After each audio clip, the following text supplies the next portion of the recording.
guys, welcome back to Asyak Channel. Nah, kali ini kita bakal cerita tentang yang mistis-mistis guys. Sama gue Safa. Gue Aldi. Gue Adam. Gue Ozi. Nah, ini ada narasumber kita nih. Kenalin dulu. Nama? Nih dadakan juga nih kita ya. Nggak bakal tahu juga nih bakal kejadian kayak gini. Kenalin dulu, nama lo siapa? Nama gue Aziz. Nggak usah panjang-panjang lah ya. Aziz aja lah, pokoknya saudaranya Adam. Gimana pengalaman horor apa sih yang pernah lo alamin? Pernah juga sih beberapa. Waktu itu pernah kejadian lagi pas hiking. Tapi sama teman-teman di Gunung Salak. Rame-rame ya? Oh, cerita Rame-rame. gunung nih pasti Kira-kira berapa orang horor. Sekitaran 15 orangan lah. Oh, Rame, teman lagi rame. Memang kita rencana biasanya itu kadang-kadang kalau pas kuliah itu kita suka bikin acara, oh kita kesini yuk, kita kesini yuk gitu. Jalan-jalan ya? Nah, biasalah anak-anak kuliah kan suka jalan-jalan, Iya. suka hike.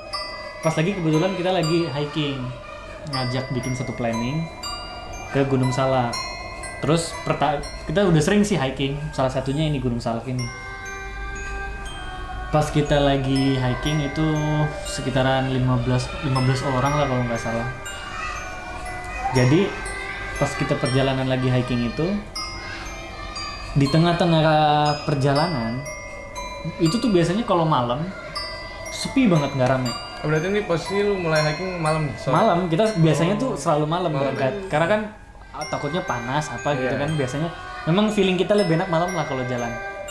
Pas lagi itu udah beberapa kali sih kita dengar soal kisah mistis di situ lah. Kalau dicek di internet tuh memang banyak banget. Banyak banget. Apalagi Gunung Salak ya, terkenal banget. Terkenal banget. Tapi kok lo berani sih naikin Gunung Salak? Nah itu dia, kita udah pernah tuh hiking ke Gunung Gede. Oh, Nah ini mau coba ke Gunung Salak, Salak. pengen lihat suasana indah apa sih di situ. Ternyata di samping kita dapat suasana indah di situ, kita dapat juga suasana mistisnya di situ. Aduh. Lumayan sih itu lumayan dahsyat banget sih pas pertama kali.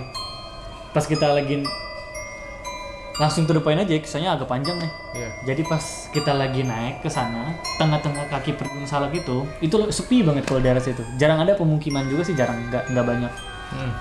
Biasanya ada kalau nggak salah pos ketiga itu di kaki Gunung Salak, pos kedua itu biasanya suka ada pos untuk kita istirahat, sholat gitu-gitu lah. Nah, dari 15 orang itu habis kita lagi sholat ini tuh segala macam isoma lah kayak gitu-gitu. Sholat isya dulu kan malam. Terus berangkat ke sana. Rencananya kita mau berangkat bareng-bareng. Cuma gue sama 3 orang teman gue ini berangkat lebih lambat lah.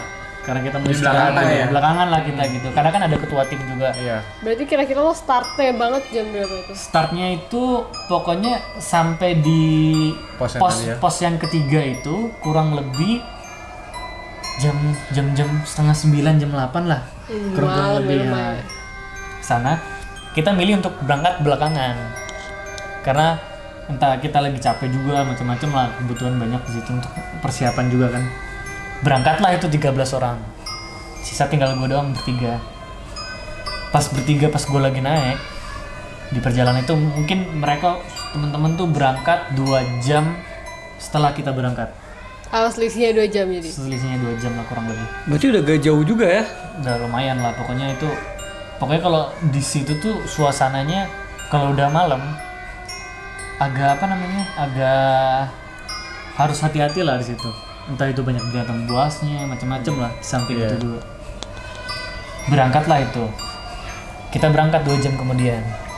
Setelah kita di perjalanan di kaki gunungnya udah ada di pertengahan gunung lah perjalanan kita itu. Nggak keburu kita mau nyusul yang lain juga. Akhirnya gue bilang kita kemah di sini aja deh malam ini. Buka tenda ya berarti. Buka tenda. Karena Sekitar jam 11-an lah. Jam 11. Jam 11-an situ. Karena kita jalannya lambat juga. Iya. Buka tenda. Oke lah kata teman-teman. Oke lah kita buka tenda di sini. Setelah buka tenda, ini segala macam bakar api unggun segitu buat kita panasin air. Biasanya agak ribet tapi seru lah persiapan itu. Agak ribet tapi seru. Gak lama kemudian, sekitar satu jam atau nggak sampai 1 jam, ada orang datang ke situ. anak muda lah kurang lebih itu, anak muda. Sama juga pakai ransel, persiapan sama kayak kita, cuma dia sendiri. Bingungnya itu kenapa dia bisa sendiri, kan aneh. Nggak sama tim atau? Dia nggak rombongan, nggak sendiri doang. Sendiri. Dia Tapi ini sendiri. posisinya lu masih bisa sama yang rombongan lain ya? Udah bisa kita. Oh, udah bisa ya? Kita udah masang tenda bertiga tuh. Heeh. Oh bertiga ya? Bertiga. Setelah itu kita tanya sama dia nyamperin sih memang. Kita tanya, kok mana rombongan? Kok cuma sendiri? Bareng aja lah sama kita ajak barengan gitu kan dia. Akhirnya buka tenda lah dia juga bareng situ. Memang orangnya nggak banyak ngobrol, nggak banyak ngomong, nggak banyak segala macem, nggak terlalu komunikasinya kurang lah sama kita. Udah itu segala macem, kita udah ngobrol ini, dia kurang banyak ngomong. Udahlah kita tidur, udah malam juga kan. Rencananya kita habis sholat subuh mau langsung berangkat lagi. berangkat. Mau Berarti, langsung nyusul. Tenda pisah ya? Jadi tuh orang Tendanya masing-masing. dia sendiri buka ya? tenda sendiri. Enggak, dia nggak pakai tenda, dia kayak pakai matras tapi matras bag. ya Sleeping bag, ya. kayak sleeping bag, cuma dia tebel gitu kayak matras, jadi nggak bisa ditutup, nggak ada selimutnya. Dia tidur di situ, entah dia pakai alas apa lah gitu kan. Pas sekitaran jam 3 malam atau jam 3 pokoknya mendekati subuh lah, kebangun tuh, gue kebangun mau manggilin teman-teman gitu. Teman-teman panggilin, setelah teman-teman keluar kita ngobrol, kita nggak inget nih dia lagi tidur. Kenapa kita nggak inget? Karena kita nggak lihat dia di situ. Jadi nggak inget ada orang yang lagi tidur di situ. Nah, kita nggak inget, nggak bahwa ada Iya, iya. ada malam-malam itu ada satu orang yang gabung, nggak inget. Nggak inget, tiba-tiba kita bangun nih orang nggak ada. Wah, nggak terlalu inilah apa namanya, nggak terlalu kaget juga lah, mungkin dia lagi ada keperluan, mungkin kan lagi buang air kecil atau apa kan gitu. Iya. Tapi matrasnya udah nggak ada. Iya, Matrasnya nggak ada, cuma ada tasnya doang dari situ. Oh, ada tasnya di situ tinggal. Tasnya doang. Kita nungguin sejam 2 jam habis sholat subuh, mendekati jam 6. Nggak datang nih orang. Kalau kita tinggalin tasnya, takutnya dia udah berangkat, takutnya dia udah lupa kan kasihan. Mendingan kita bawain lah tasnya. Iya, apalagi dia sendiri kan. Apalagi dia sendiri, kita bawain. Ketemulah sama rombongan kita. Ini ngobrol-ngobrol. Kita cerita nih ada orang nih ketinggalan. Rencananya di pos paling atas itu kita mau nitip tas itu. Ya, jadi gampang lah dia. Nah, jadi gampang. Tapi teman-teman bilang, saya nanya-nanya, ada nggak ciri-ciri orangnya begini. Kata pemandu di atasnya nggak ada, kayak ada security gitulah. Nggak ada orang-orang yang kayak gini-gini, tipe yang kita bilang. Setelah itu, lebih kagetnya kita lagi, pas kita nanya segala macam ini orang nggak ada, kan kaget nih, takutnya ini orang hilang Iya, atau iya. entah dia kenapa apa Ada bahaya ya, gitu. bahaya kita takut, Iya. karena kita nggak nyangka bahwa ini orang ini sebenarnya agak ada keanehan lah di orang ini. Kagetnya kita di situ. Setelah pulang ini itu ke bawah lah kita turun kan, kita bawa ke tasnya dan itu segala macam. Kita nunggu tuh, bukan nunggu lah, kayak istirahat sebentar ini itu, masih tetap ngomongin itu apa namanya, orang ngomong-ngomongan orang lah, banyak kisah ini kisah itu. Terus kita tidur bermalam juga tuh di situ kan, kita 3 hari gitu pas mau pulang. Sempat di situ denger kayak ada suara orang aktivitas lah di situ. Berarti ini malam kedua. Malam Setelah kedua turun ya? Iya, malam ke atas. Malam pertama kita udah di atas kan, lihat segala macam, kita pulang Balik ya, berarti arah ke bawah. arah ke bawah lah. Arah ke bawah.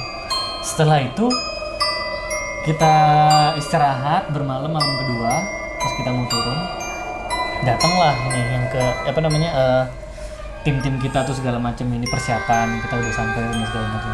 Setelah itu malam-malam pas berkemah, kayak ada suara laki-laki itu, kayak dia entah itu laki-laki itu, pokoknya kayak ada orang lah di luar tenda kita. Saya buka, ternyata nggak ada, tapi kayak ada orang aktivitas tuh di luar itu. Beneran rame aja gitu ya. Kayak lagi nyari sesuatu kan. Iya, iya. Gue pikir nyari tasnya. Iya. Tasnya sama gue lagi. Iya, Mau gue kasih, ternyata nggak ada orang. Nggak ada. kosong. Kosong, nggak ada. Maksudnya di pas gue keluar tuh nggak ada orang, sepi banget. Orang semua lagi pada tidur. Padahal di dalamnya kedengeran. Udah mulai nggak enak tuh gue.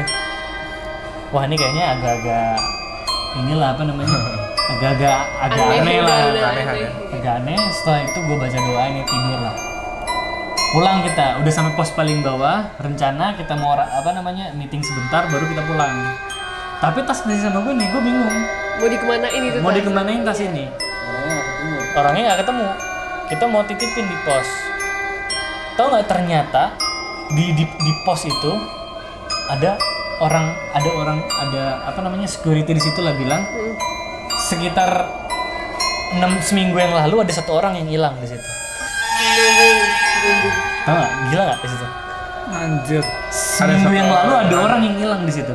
Dan belum ketemu ya? Dan belum ketemu orangnya sampai di mana sampai sekarang nggak tahu. Tapi itu security nggak tahu ciri-cirinya nggak? Atau gimana? Dia nggak, gue nggak nanya ciri-cirinya, cuma kayak kaget aja situ. Bakal gue udah mulai curiga kayaknya ini tas apa gimana tanya lah ke orang itu. Lihat tas, terus ada buku, ada nama ini orang yang di situ. Tiba-tiba nama yang di situ tercatat daftar orang hilang di security itu. Itu gila sih. Parah banget. Ceritanya parah. Nah itu kejadian pas pertama kali gue berangkat nemuin tas itu. Tas itu masih ada orang yang megang. Terus dia taruh orang yang nggak tahu. Terus kemana. ditaruh, pas gue bangun orang itu udah nggak ada. Udah sempat berinteraksi lah ya. Udah sempet berinteraksi, bayangin. Ternyata yang gue ladenin itu bukan Bukan orang. orang. Tapi bukan pikir atau gimana gitu. Mukanya sih kayak rata-rata biasa orang. Cuma nggak jarang komunikasi ya, jarang ngobrol. Jarang ngomong aja pokoknya dia. Apa sih? Setelah itu Yang belum selesai nih ceritanya. Ada lagi nih. Ada lagi nih. Oke, belum selesai di sini guys. Nah. Setelah itu kan ada daftar tuh. Ada alamat orang tua yang anak yang hilang ini dia tulis alamatnya. Pas gua buka buku semacam kayak ada identitas dia lah sama sesuatu namanya sama. Gue sama 3 orang temen gue ini nggak mau serahin tas itu ke security. Kita minta untuk security dampingin kita atau kita yang antar tas itu ke rumah orang tuanya. Bener sih caranya. Nah, kita datang lah ke sana. Pas kita datang, kita ketemu mau ngasih tas itu. Orang tuanya pas ngeliat kita, dia belum tahu kita mau nyerahin tas itu. Kita ngomong, nanya, kita mau nyerahin, mau ngasih tas anak yang hilang. Cuma kita nemu tasnya aja. Semalam kita udah nemuin tas ini. Dan kita nemuin orang yang bawa tas ini juga lagi. Terus tahu nggak ibunya bilang apa? Anak ini udah dikubur sekitar 3-4 hari yang lalu. Udah dikubur. Berarti jasadnya udah ketemu. Dan orang tua itu nggak nemuin tasnya dia selain yang kita bawa itu rupanya tasnya dia. Lah, tapi kata security ngelihat katanya. Mungkin security entah dia udah dapet informasi apa belum nggak tahu deh. Pokoknya security bilang ini orang hilang seminggu yang lalu. Berarti otomatis di kuburan itu udah ada jasad. Udah ada jasadnya. Terus tasnya lagi sama lu lagi. Tasnya tiba-tiba sama gue. Tuh sampai merinding gue. Nggak tahu kenapa. Iya. Bayangin itu tiba-tiba orang tua itu bilang anak ini udah dikubur entah pokoknya kurang dari seminggu yang lalu.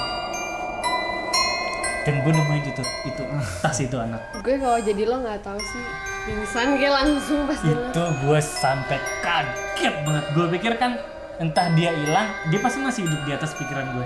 nyasar doang Entah lah. nyasar, tiba-tiba tau nggak itu orang hilang, rupanya bukan hilang lagi. Udah dikubur. Ternyata udah wafat anak itu. Astagfirullahaladzim. Diketemuinnya meninggal memang pas di atas. Cuman tasnya dia belum diketemuin.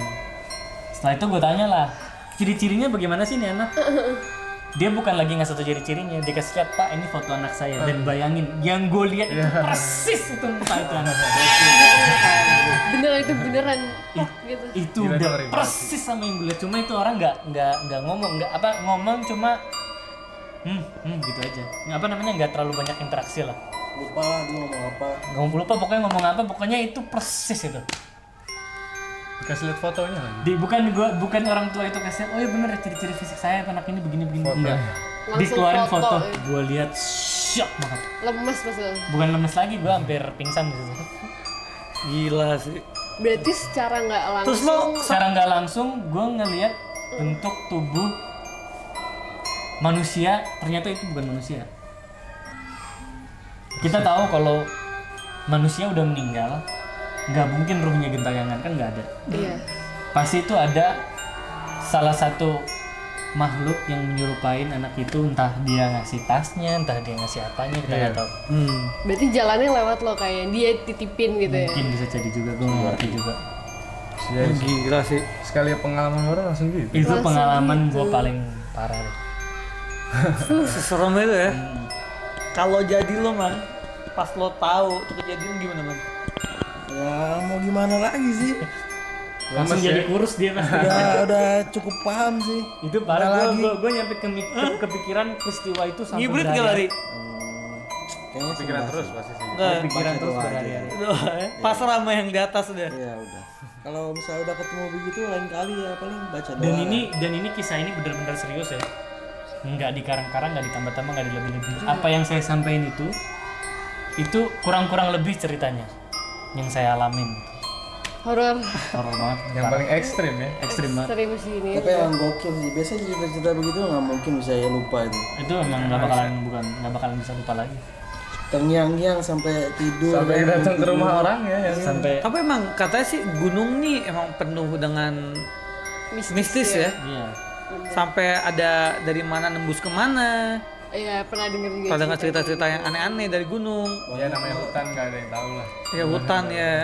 Apalagi nggak ada orang yang tinggal juga. Tapi di situ lo pas di itu hutan itu lo nggak ada nggak temen lo nggak ada yang bawa barang-barang aneh apa gimana kayak ngundang-ngundang Nah, gitu. kalau yang itu sih kayaknya nggak tahu ya, kemungkinan atau apa kan nggak tahu. Pokoknya kita memang berangkat ke situ emang ada perasaan gak enak sih. Pas berangkat itu. Ada perasaan yang kayaknya berangkat apa enggak ya, berangkat apa pernah nggak sih? Ragu ya, Kayak- ragu. kayak kita Iya. ragu-ragu gitu.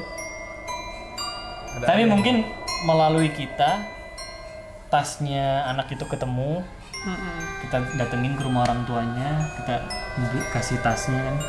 Sebenarnya orang tuanya Butuh lah. perlu apa yang ada di situ kan, kita nggak tahu Ya juga. senang lah mungkin dapat mesti barangnya itu. ya tenang juga lah udah barangnya tuh. Tapi Walaupun anaknya, tapi kan yang paling parah Iya. peristiwanya itu nggak tahu gimana orang kalau kejadian kayak gitu. tapi sampai sekarang tuh nggak ada yang tahu itu anak meninggalnya kenapa? Sebabnya kenapa? Sebabnya kenapa? Nggak nanya juga sih, pokoknya kita denger anak itu udah dikubur, udah nggak bisa, speechless banget ya bisa. Ya, cukup tahu aja ya. Udah. Nggak usah Nggak usah ada lebih pertanyaan panjang lain ya udah. Dan kita nggak kasih tahu juga sama orang tuanya kita. Oh enggak kasih tau, lihat. Iya. Kita cuma kasih tahu nemu gitu ya. Nemu tas. nemu tas ini. Cuma kita apa namanya? Ya pokoknya gitulah. Sensitif juga Jangan sih soalnya ceritain lah, masih enak. baru-baru juga kan dia wafatnya. Iya. Keadaan masih berduka terus Iya. dibilangin kayak Saya cuma pengen tanya sama ibunya, ada tas begini apa namanya, Namanya, alamatnya. namanya ini mau nanya sama dia apa namanya, ciri-ciri orang yang ngasih tas ini kan, takutnya gimana. Cuma kita kasih tahu samar-samar aja, terus kita kepengen lihat foto anaknya itu, ternyata sama seperti yang gua sama temen gue yang 3 lihat itu. mukanya semua sama. Kenapa sih lu tetap maksain? Gue nanya kenapa lu tetap maksain diri sih pas mau ke gunung itu walaupun lu udah ngerasa nggak enak. Karena kan kita udah bikin planning tuh, teman-teman. Kalau kita sendiri yang bikin planning terus kita yang batalin kan. Gara-gara ini Nggak karena enak. perasaan gak enak doang lagi. Iya. Kayaknya nggak enak sih. Tapi kita udah ada rasa nggak enak sih. Iya sih. Ya tapi aja mau gimana? Diambil hikmahnya aja. Iya, hikmahnya bisa balikin barang ya. Barang terus Dan itu bukan cuma gue doang sendiri yang berangkat, jadi ada sama-sama teman-teman lah. teman-teman lu pasti shock juga gak ada yang Teman-teman yang gue ceritain sebagian nggak percaya kejadian itu. oh yang banyak Yang udah duluan. duluan. Nah, Terus sama yang malu tuh masih mungkin trauma apa shock. Kalau gue telepon sekarang bisa biar teman-teman denger, pasti dia orang masih, wah itu kejadian parah tuh. Tapi setelah itu nggak ada apa-apa ya gitu. Nggak ada sih, nggak ada. Berhenti di situ ya. Berhenti sampai- di situ aja. Tapi mungkin ngasih tanda orangnya datang ya ngasih tas gitu. Mungkin kalian bertiga dipilih itu buat menyampaikan Iya. tas ini. Iya. Nggak ada yang tahu Bisa sih. juga nggak ada yang tahu. Benar sih. Jadi gitulah Positif aja. kejadiannya. Oke, guys, ceritanya sampai di situ aja.